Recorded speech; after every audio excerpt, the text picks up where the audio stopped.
Keir Starmer.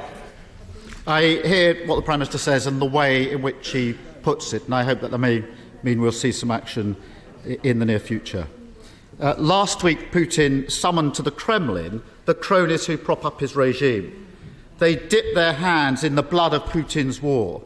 Among them was Igor Shuvalov, Putin's former Deputy Prime Minister. Shuvalov owns 2 flats, not 5 minutes' walk from this house. They're worth over £11 million. He is on the EU sanctions list, but he's not on the UK sanctions list. When will the Prime Minister sort this out? Mr. Speaker, I think the House should be proud of what we have done already, and I can tell him that there is more to be done, and thanks to the powers that this House and this government has taken, we can sanction any individual, any company connected with the Putin regime. And this government was amongst the first in Europe to ban Aeroflot, Mr. Speaker, from our skies. This government led the way last week in banning the use of SWIFT, Mr. Speaker. And if he talked to any of our European partners, he would understand the leading role the UK has already played and the impact that those sanctions are already having in Moscow. And as I've told him, the squeeze is growing and it will continue to grow on the Putin regime. Keir Starmer. Mr. Speaker, I support the measures that have been taken so far. The ownership of Shuvalov's flats is registered under Sova Real Estate, which is actually owned by Shuvalov and his wife.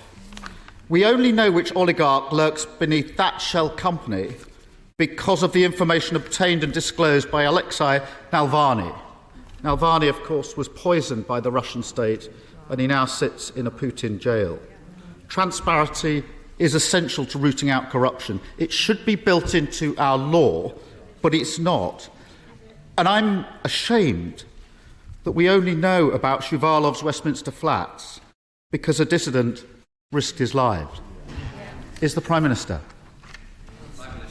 Mr. Speaker, I repeat that the UK, of course, is doing everything that we can to expose ill-gotten Russian loot. And this has been something that we've been working on for a long time. That we actually were the first to impose sanctions on those who are guilty for the poisoning of Alexei Navalny that he mentions. But what we are bringing forward now is the exposure of the ownership of properties in London and across the whole of the UK in a way that has not been possible before, and that I believe will continue to tighten the noose around Putin's regime. But be in no doubt, it was the UK, Mr. Speaker, that led the way on putting sanctions on the Russian central bank, on putting sanctions on Russian banks altogether, and I'm afraid that we're still out in advance of several of our friends and partners. We want them to go further. I believe that they will, and we will continue to put pressure, Mr. Speaker, ineluctable pressure on the Putin regime.